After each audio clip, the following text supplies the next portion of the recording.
Hey guys, welcome back to my channel. In today's video, I'm going to be sharing my quick and simple recipe for Baigan and Aloo curry, also known as eggplant and potato curry. Now this curry, it does have eggs in it. They are boiled eggs, as you can see in this picture here. But if you wanted to, you could feel free to omit them, or you could add in a multitude of different meats. This is great plain by itself, or you could serve it alongside other veggies with roti or with rice, and I promise you will not be disappointed. So if you want to see how I put together this quick and simple curry dish, go ahead and keep on watching.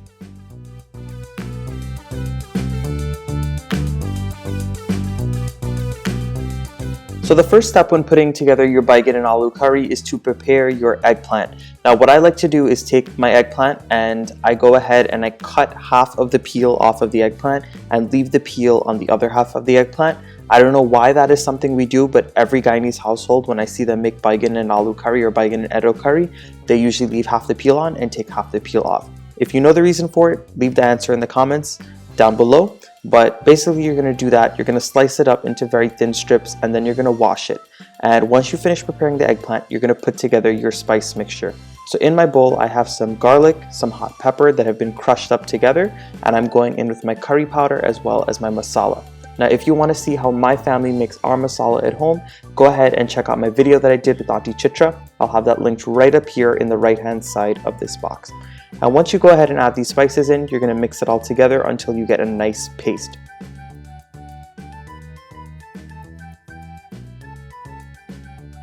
So once you finish putting together your spice paste, it is time to go ahead and cook the actual curry. So in a heavy bottom pot, I'm going in with some vegetable oil. And once you go in with that oil, you're going to add in a pinch of cumin seeds, also known as jeera seeds. And basically, by adding them into the hot oil now and allowing them to fry for a bit, you're going to bloom their flavor and extract their flavor into the oil to permeate your whole dish. This is the way that Grammy always makes her curry. She adds in some jeera seeds into her hot oil before she starts the cooking. Versus when I usually make curry, I add in a little bit of ground jeera into my spice mix. But whatever way you want to do it and switch it up, feel free to do that way as well. So once your cumin seeds have gotten much darker in color, but right before that they start to get black, you're going to go in with your curry mixture. Now this is the curry powder, the masala, the garlic, as well as the hot pepper. And I forgot to mention this, but as usual, all of my ingredients and the proper measurements will be down in the description box below. There's a box right under the video that you just click and a drop-down menu will come down and you can see all of my ingredients and their measurements so you could put this dish together. So once you add the spice paste in, you're going to stir it around really well so this way it doesn't burn, and you're going to notice that it does stick as soon as you add it into the pot. This usually happens, but what you want to do is add in just a few tablespoons of water just to loosen all of that, and now you can allow this to cook for about 5 to 6 minutes until all of that oil separates back out from the spice mixture.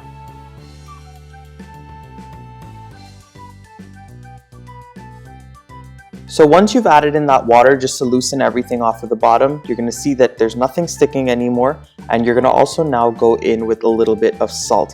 Now I always like to add salt in the beginning of the cooking process because I find that it starts to build up the flavor of the dish. If you were to add it all at the end, then what's going to happen is your Baigan and Aloo curry is not going to be very flavorful. It's going to taste very one note and not very deep in flavor. So basically you're going to stir that salt in and you're going to continue to cook this mixture until it starts to stick at the bottom again and that curry mixture is properly cooked.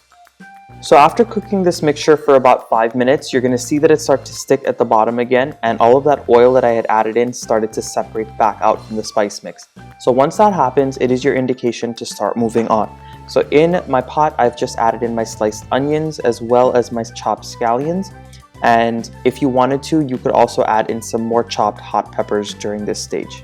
So once your onions and the scallions have fried up with the spice mixture for about 30 seconds, just to get them soft a bit, you're going to go in with some chopped tomatoes. Now this might be weird for a lot of people, but whenever I eat Baigan and Aloo curry or any type of eggplant curry, I really do like some tomatoes to be in it because I like the little bit of a sour note that the tomatoes add to the Baigan.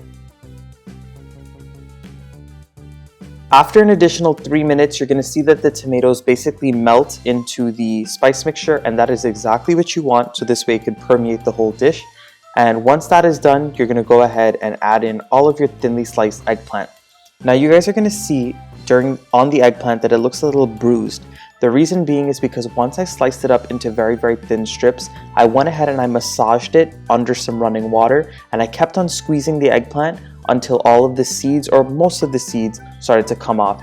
The seeds are what actually makes your mouth itch or scratch if you've ever had that reaction to baigan. So I like to get as many of them out as I can. And once you add your eggplant in, you're going to also go in with some more sliced onions, some more chopped tomatoes, as well as 2 more wiri peppers or hot peppers to taste to boil with your curry.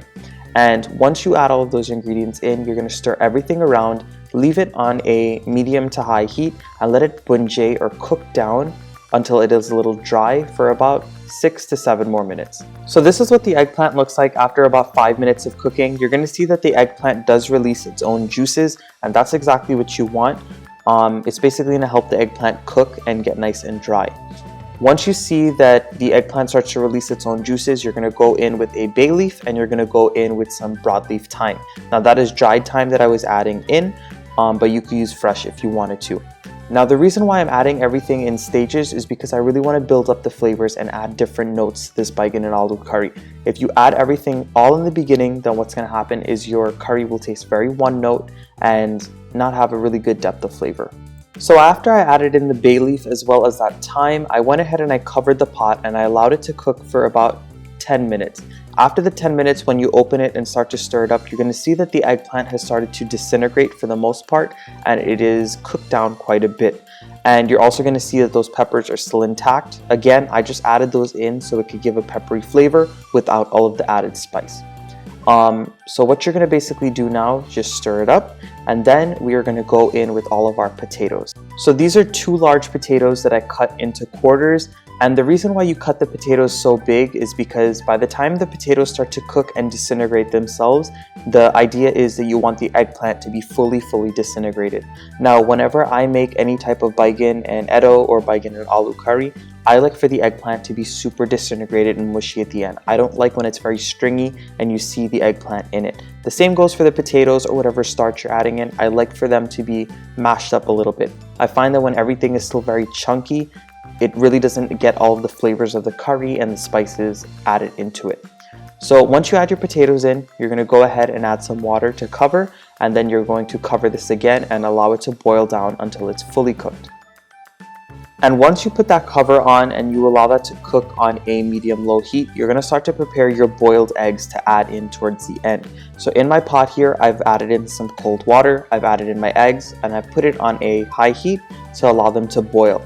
I'm going to cover this pot and I'm going to allow them to come up to a boil, and when it does come up to a boil, I will turn off the heat but leave the pot on my heating element, and I will let it sit there for about 8 to 10 minutes, and by that time the egg should be fully cooked. So I just wanted to show you guys that I'm checking in on the baigan and aloo cooking in the pot, and this is after another 10 minutes of cooking. As you guys can see, the eggplant has disintegrated just a little more. It's not exactly where I want it, and the potatoes are about halfway cooked. So once you stir it, make sure nothing's burning or sticking. You can cover it again and we can move on.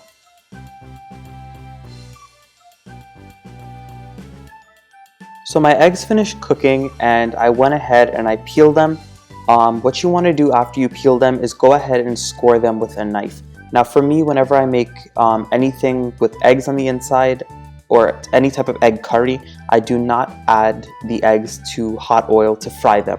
I don't like to fry the eggs because I find that it makes a lot of mess. It's a little dangerous, and also I'm not too much a fan of the texture of the eggs after you put them in the curry once they've been fried. So I like to just make slits in them and add them into my curry so all of that gravy can seep into the eggs and truly flavor them. So once you finish scoring the eggs, you're going to put them to the side, and we're going to wait for that baigan and aloo to finish cooking for us to add these in. So this is after about a good 25 minutes of cooking with the potatoes added into the pot. As you guys can see, the potatoes have started to disintegrate and the eggplant is fully mushy, exactly how I want it. Again, if you want it to be a little chunky, you can cook it for less time, but this is just my preference. And once you see that it's at this stage, before the potatoes get too mushy, you're going to go in with all of your boiled eggs that you made slits in. By making those slits, all of this gravy will seep into those eggs. So once you've added the eggs in, you want to cover the pot and allow it to simmer for just 5 minutes, and at that point your curry will be done. So I'm giving it a final stir here. I'm going to go ahead and taste it for salt and see if I want to add in any hot pepper, and then after this it is ready to serve. So here it is, guys, the finished product, my Baigan and Aloo curry with eggs on the inside. Again, there are many variations to this dish that you can make. Instead of potatoes, you could use edo. Instead of the eggs, you could use shrimp, chicken, or even beef. Or you could just omit the eggs and make it totally vegetarian and vegan. Whatever which way you decide to make it, whatever flavors you add into it, I promise it will be a delicious dish. So I hope you guys enjoyed this recipe today. Before I go, I'm just going to let you know I will be enjoying mine with some hot oil roti today. And yeah, I hope you guys enjoyed. Make sure to like, share, and subscribe to my channel if you're not subscribed yet. Do all of the usual stuff, and I will see you guys in my next video.